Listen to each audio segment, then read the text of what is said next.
Bedtime stories for my sister Juniper. The Sing-Song of Old Man Kangaroo by Rudyard Kipling.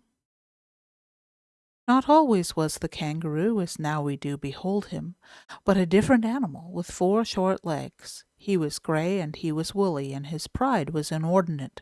He danced on an outcrop in the middle of Australia, and he went to the little Gua Nuqua. He went to Nuqua at 6 before breakfast, saying, "Make me different from all the other animals by 5 this afternoon." Ump jumped Nuqua from his seat on the sand flat and shouted, "Go away!"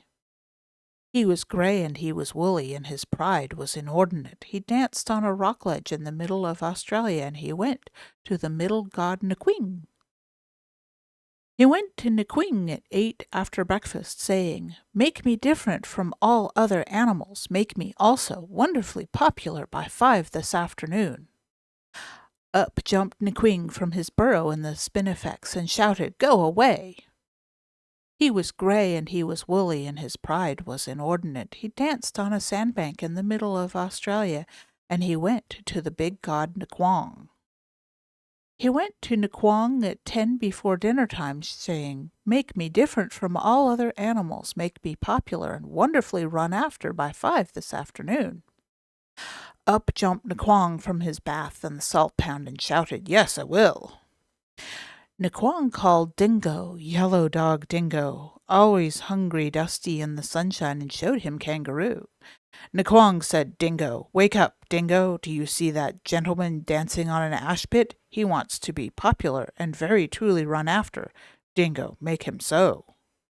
Up jumped Dingo, Yellow dog Dingo, and said, "What, that cat rabbit?" Off ran Dingo, Yellow dog Dingo, always hungry, grinning like a coal scuttle, ran after Kangaroo. Off went proud Kangaroo on his 4 little legs like a bunny. This, O beloved of mine, ends the first part of the tale. He ran through the desert, he ran through the mountains, he ran through the salt pans, he ran through the reed beds, he ran through the blue gums, he ran through the spinifex, he ran until his front legs ached. He had to. Still ran Dingo, Yellow dog Dingo, always hungry, grinning like a rat trap, getting nearer, never getting farther, ran after Kangaroo. He had to.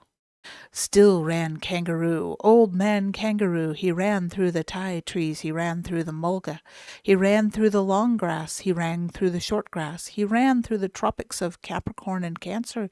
He ran until his hind legs ached. He had to. Still ran Dingo, Yellow dog Dingo, hungrier and hungrier, grinning like a horse collar, never getting nearer, never getting farther, and they came to the Wollongong River. Now there wasn't any bridge, and there wasn't any ferry boat, and Kangaroo didn't know how to get over, so he stood on his legs and hopped. He had to. He hopped through Flinders, he hopped through the cinders, he hopped through the deserts in the middle of Australia. He hopped like a kangaroo. First he hopped 1 yard, then he hopped 3 yards, then he hopped 5 yards, his legs growing stronger, his legs growing longer. He hadn't any time for rest or refreshment, and he wanted them very much. Still ran Dingo, Yellow dog Dingo, very much bewildered, very much hungry, and wondering what in the world or out of it made old Kangaroo hop. For he hopped like a cricket, like a pea in a saucepan, or a new rubber ball on a nursery floor. He had to. He tucked up his front legs, he hopped on his hind legs, he stuck out his tail for a balance weight behind him, and he hopped through the Darling Downs. He had to.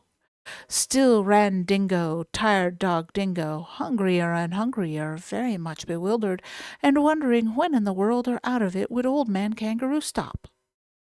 Then came Nquong from his bath in the salt pans and said, "It's 5 o'clock." Down sat Dingo, poor dog Dingo, always hungry, dusky in the sunshine, hung out his tongue and howled. Down sat Kangaroo, Old Man Kangaroo, stuck out his tail like a milking stool behind him, and said, "Thank goodness that's finished."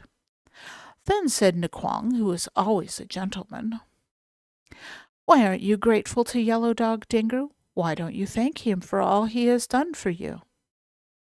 Then said Kangaroo, tired old Kangaroo, he's chased me out of the homes of my childhood. He's chased me out of my regular meal times.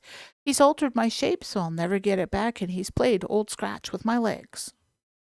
Then said Nquong, perhaps I'm mistaken, but didn't you ask me to make you different from all the other animals, as well as to make you very truly sought after? And now it is 5 o'clock. Yes, said Kangaroo, I wish that I hadn't. I thought you would do it by charms and incantations, but this is a practical joke. Joke, said Nquong from his bath in the blue gums.